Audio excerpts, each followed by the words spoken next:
Excuse me. Hello, this is Mr. Inadequate. This is story time. I had a request, how I met my wife. Now, this is going to be kind of a complicated story. And I'm doing this before Expeditions Rome releases today, and this will come out the day I recorded it. So anyhow, I am a mentally ill addict who's been in recovery over 28 years, going on 29. Very bad rage disorder, paranoia, and when I hit 18 or so, I started drinking. My father allowed me to drink on weekends as long as my homework was done.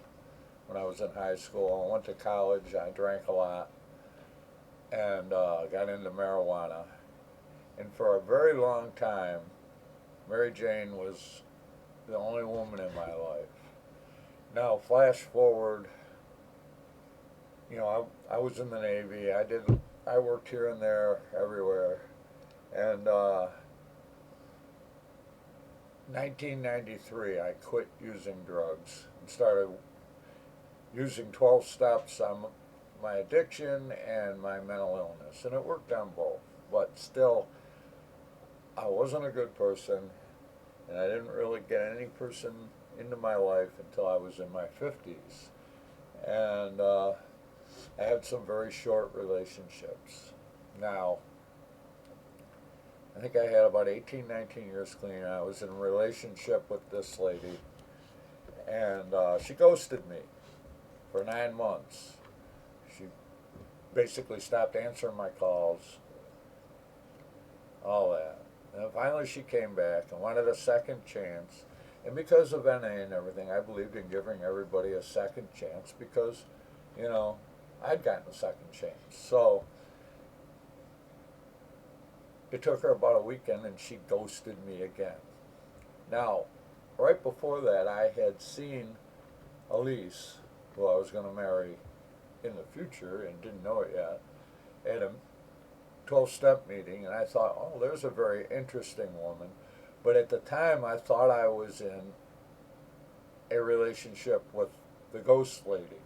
I don't want to name any names, but thought that Elise was interesting, but I didn't, I'm a one-person relationship kind of guy. I was in a relationship. I wasn't going to look further afield. But then the ghost lady ghosted me again. And I went with a friend of mine, Sally, old friend, and we did a couple of things, and she wanted to go to the noon meeting. So I sat in the car, and I was reading a book I just got, which was at the time the latest Harry Dresden book, a series about a magician that Jim Butcher writes. And after the meeting was over, out comes Sally with Elise and said, Elise needs a ride home. And Elise looked and she said, what are you reading? I said, the newest Harry Dresden book. And she said she liked Harry Dresden. And we got to talking on the ride to drop her off. After we dropped her off, I looked at Sally and I said, I think she likes me. And Sally said, you want her number? And I said, after thinking about it, no. You can give her my number, but I don't want to call her out of the blue. If she's interested, she can call me. And the fact that I gave you my number to give her shows that there's some interest on my part. So we started dating. She called me. We started dating. And time went forward to the fall when there was a fall retreat. And Elise had been married, I forget exactly how long, I think it was at least 20 years, and her husband died of brain cancer. And that had been several years before, and she was living in a house that was a two-family house. Downstairs was her daughter's, who had bought the house. She was a college graduate, had a good job, and bought the house. And Mark, Lisa's previous husband, had spent his last years upstairs. But now Lisa was living by herself upstairs. And another thing that was common, we both had 4 cats at the time because we're cat people.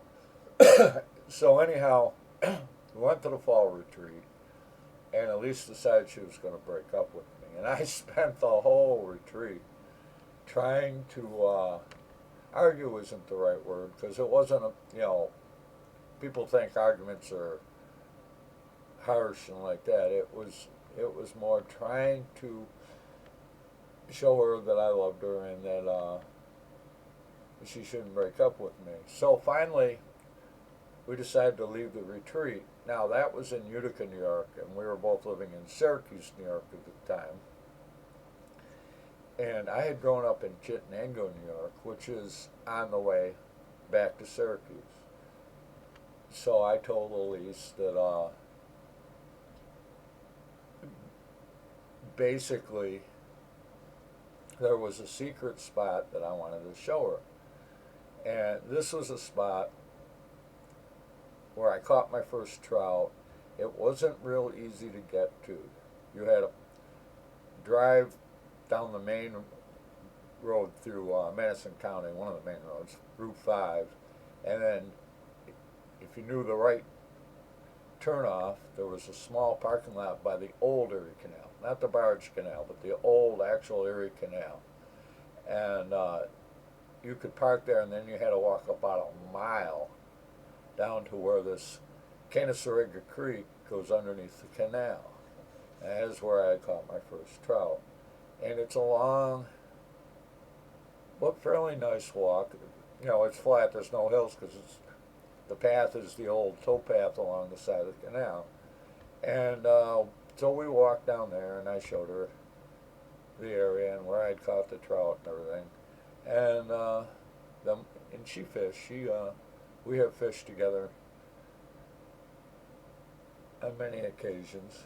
And anyhow, showing her my secret spot basically was the way to her heart. And about a year after that, we got married. And we got married along the Erie Canal, another spot that was kind of one of my secret spots. It wasn't heavily secret. There's a park on the canal called Poolsbrook Park. And we rented a part of that. It's part of the parks. And we got married outside near the canal. And we've been together ever since. Last September was our 9th anniversary. And, basically that's how I met my wife. And I hope you enjoyed this story time. It was requested by a friend who's both a subscriber and a Facebook friend.